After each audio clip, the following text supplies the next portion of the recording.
Hello बच्चों, आज हम करेंगे एक्सरसाइज 5.1 का क्वेश्चन 2। ठीक है, इसमें क्या गिवन है? Right first four terms of AP when first term 10 and common difference जो है वो भी 10 है। ठीक है, आपका जो ए होता है वो फर्स्ट टर्म होती है और डी जो होता है वो कॉमन डिफरेंस होता है। ठीक है, आपको फोर टर्म निकालनी है, फर्स्ट फोर टर्म। ठीक है, फर्स्ट टर्म तो आपको गिवन है। ठीक है, तो तीन और निकालनी है। देख लेते हैं कैसे होगा। देखिए फर्स्ट पार्ट क्या है, आपको ए गिवन है 10 और डी भी गिवन है 10। ठीक है, फर्स्ट टर्म ए वन जो होती है वो ए ही होती है। ठीक है, ए1 या ए बात एक ही है, क्योंकि फर्स्ट टर्म जो होगी वही आपकी ए बी होती है। तो फर्स्ट टर्म तो आपकी 10 हो गई। ठीक है, आपको फर्स्ट फोर टर्म निकालनी है। ठीक है, फर्स्ट फोर टर्म यानी ए2 निकालना है। ए2 इक्वल टू क्या होता है आपका ए प्लस डी। ए प्लस डी, इसे हल्का सा देख लीजिए क्या होता है। ये फॉर्मूला होता है आपका ए एन इक्वल टू होता है A plus N minus one into D. ठीक है, A plus N minus one into D. Clear है? ठीक है, आपको जो भी टर्म फाइंड करनी होती है उसे आप एन के प्लेस पर रख देंगे। जैसे मैं ए वन की बात कर रहा हूँ, ठीक है, आपको सब मैं बता देता हूँ, फिर यहाँ निकाल देंगे।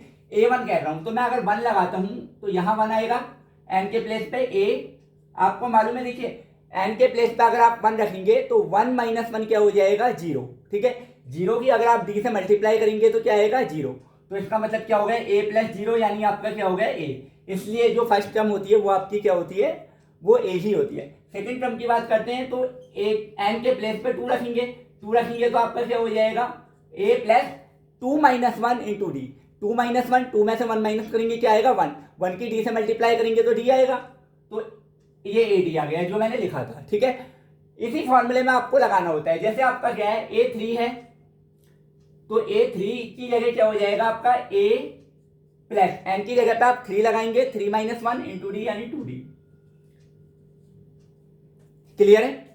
देखिए यहां से आपको क्या बात समझ में आई, यहां से आपको ये बात समझ में आई कि जो भी आपको टर्म फाइंड करनी है डी का कॉफिशिएंट उससे एक कम होगा। देखिए कैसे, जब आपको ए1 फाइंड करना है तो डी का कॉफिशिएंट आपका क्या हो गया, जीरो। जीरो की डी से मल्टीप्लाई हुई, जीरो हो गया। जब ए2 फाइंड करना है तो क्या हुआ, ए प्लस वन डी। ठीक है, यानी इससे एक कम। जब ए3 फाइंड करना हुआ तो क्या हुआ, ए प्लस टू डी यानी थ्री से वन कम। क्लियर है? वैसे बेसिकली फॉर्मूला ये होता है, आप या तो ये लगाइए A N equal to A plus N minus one into D, या फिर क्या करिए जितना एन है उसमें से एक माइनस कर लीजिए। जैसे थर्ड टर्म है तो ए प्लस टू डी हो जाएगा, फोर्थ टर्म है तो ए प्लस थ्री डी हो जाएगा, फिफ्थ टर्म है तो ए प्लस फोर डी हो जाएगा। यानी जो टर्म है उससे एक कम होगा। ठीक है, जो डी का कॉफिशिएंट होगा क्योंकि वो एन माइनस वन है। क्लियर है? ओके, देखिए अब इसे मैं फाइंड करता हूँ। ये फॉर्मूला आप लर्न करिएगा।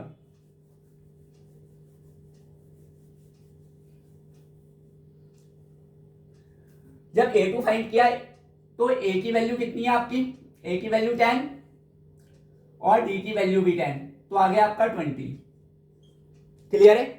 अब ए थ्री थर्ड टर्म जब निकालेंगे ए थ्री तो हो जाएगा ए प्लस टू डी। ठीक है, क्योंकि N minus one into D होता है तो यानी three minus one into D यानी three minus one two. Value put करेंगे, ए के प्लेस पे 10, टू इंटू डी के प्लेस पे भी कितना हो जाएगा आपका 10, ये आ गया 20 प्लस 10 यानी आ गया 30। ए फोर हो जाएगा आपका ए प्लस थ्री डी, ए के प्लेस पे 10, थ्री और डी के प्लेस पे 10, ये हो गया 30 यानी ये आ गया 40। क्लियर है? ये इसका फर्स्ट पार्ट हो गया। ठीक है, A plus N minus one into D. ठीक है, A plus N minus one into D, ये आपका फॉर्मूला होता है ए एन का। ठीक है, अब फर्स्ट हो गया इसका। अब देखिए इसका सेकेंड, इसे मैं रफ कर देता हूं।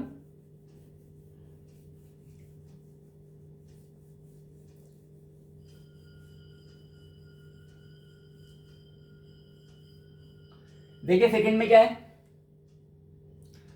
ए के प्लेस पे -2 और डी के प्लेस पे कितना दिया हुआ है, 0।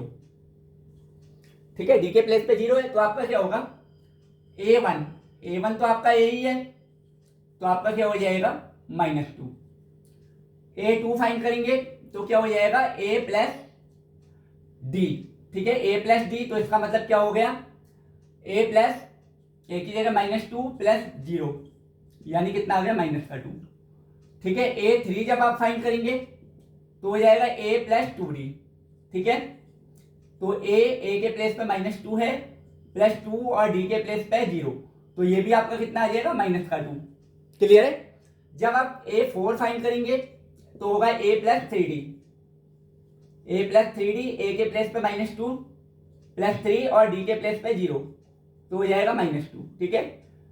इसमें D की वैल्यू 0 है तो सारी टर्म आपकी इक्वल ही आ जाएगी, ठीक है। क्योंकि D अगर 0 है तो पूरा ही 0 हो जाएगा, उसका जो भी कॉफिशिएंट है मल्टीप्लाई करने के बाद। ये आपका सेकंड हो गया, इसका सेकंड पार्ट। थर्ड देखिए,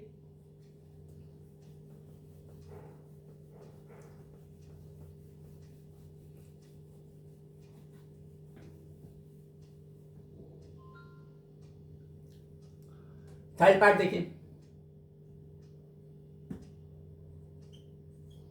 थर्ड में क्या है, A की वैल्यू है 4 और D की वैल्यू है आपकी -3, ठीक है। D की वैल्यू आपने -3 लगाई। अब देखिए यहां क्या होगा, आपको मालूम है A1 की वैल्यू आपकी 4 हो जाएगी, क्योंकि A ही होती है। A2 फाइंड करेंगे तो A प्लस डी यानी 4 और -3, ठीक है। क्या आ गया, ये 1 आ गया। क्लियर है। A3 फाइंड करेंगे आप तो होगा A प्लस 2D, A के प्लेस पे 2 प्लस 2 और D के प्लेस पे कितना -3, ठीक है।